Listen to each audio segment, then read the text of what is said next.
My name is Tim Mentz. We have a company named Makoche Woapi. The translation is Earth Writings. And today we're standing in a section of the Dapo corridor. And as you look towards the east here, that's going towards you're looking at 1806 over the hill, the road. And today, previously there was some action here where Dakota Access has come in through their corridor easement on the west side. This is looking west, and they dropped their machinery approximately almost 2 miles, mile and a half, maybe a mile and a half this way west on the David Myers property, and came this way east, traveling east, scraping a foot of ground, basically leveling the ground. And that's part of their project objective. But the main thing here today is that there was portions of these sites that we had just filed Friday in U.S. District Court in Washington, D.C. as an amendment to the declaration that I provided initially August 24th when the Standing Rock Sioux Tribe filed suit on in the form of a preliminary injunction to stop the Dakota Access. Today we're looking at an area here that has been scraped. It's a 150-foot corridor. There was multiple sites within this corridor section, and we were never allowed to get right inside the 150 corridor, but we recorded outside looking in, and we had 82 features along this corridor. And 27 graves were identified within this area. And this site in particular was one of the 5 that I mentioned in my declaration. It was Chantet Inzapa Wapaha. It's the coup stick of the Strong Heart Society. And these types of sites are really hard to find. And this type of site here was, there's very limited recordations within the Great Plains here, but the tribes have very well knowledge of these types of sites where our people came to these types of areas. And in this case, we have 2 stone rings, and actually 3 half rings, what we call arcs or crescent moons. It's really actually the handle of the dipper, where the Nachas or the Straight Lands people stand to fast. And there's 3 of them here because they put their mark on the ground through stones. The stones are about that big, and they're placed very specific to where the setting of this contour of the land is. If you notice, there's a little drainage here. Every site that we have culturally is linked to water. Miniwichoni, again, that's what you've been hearing with this issue with Dakota Access. While it's very evident here with the little drainage here, there's a spring right down the hill here. And how it's tied to this site is through the people that brought their spirituality to these areas and made pledges, 2 forms.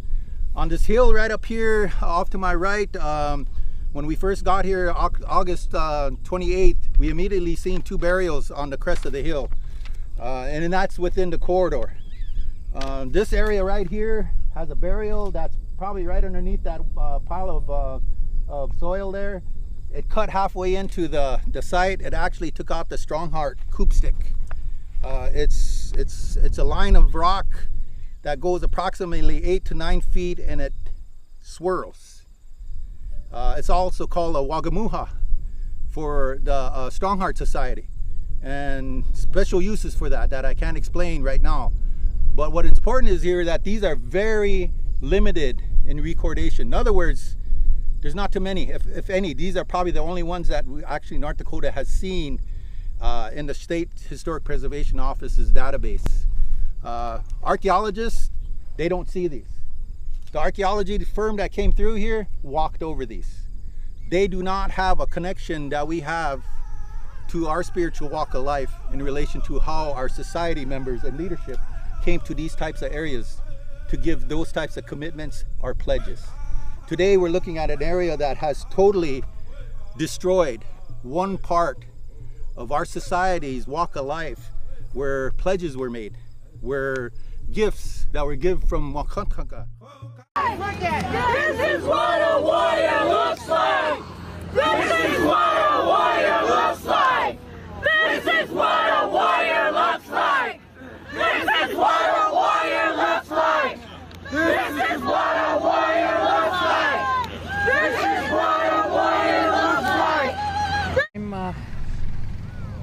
Mini Tehiawi Hamachapu. And I'm Hunk Papa and Ihunkwa. And we're here on this land. This is the Ocheti Shakoi camp. First time that we're getting together in 140 years. We've established our camp, and we have to now establish the protocols that go with it. But we're here to fight for our water, and we're in court against Dakota Access, who has taken our name. So it's hard to pray when you have a company that's stolen your name for their business operations, and they are recognized as a human in this land as a corporation. So we're at a crazy time, I believe. We hold title. The Ocheti Shakoi hold title to the Missouri River, to the headwaters in Montana, and to downstream on the other side of Nebraska. So we hold the reserved water rights. We are in court.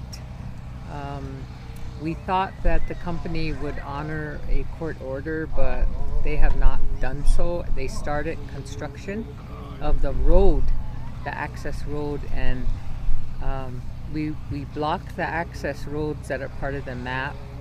But the second night, the company went in to build their access road in between the two barricades that we had established. So they clearly were not going to wait for the court order. So they aggressively began their construction, and they had the Morton County Police and the North Dakota Highway Patrol to accompany them because they needed their protection.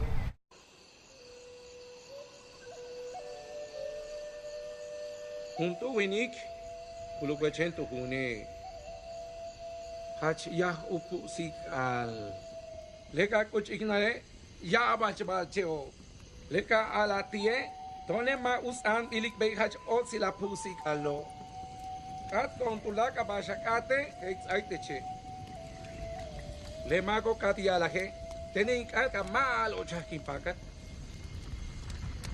le chomo tu yala im aite chimpakat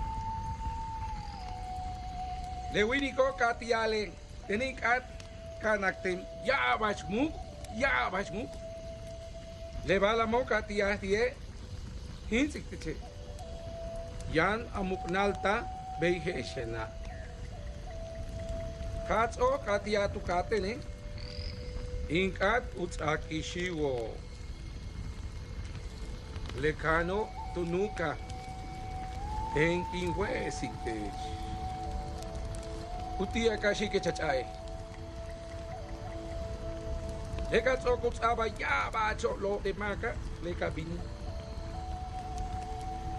tunkuru chuhe tu ya la tun beora lulum kabe uyokel ya baal ya ba he ubetik tak okotone tene sahkem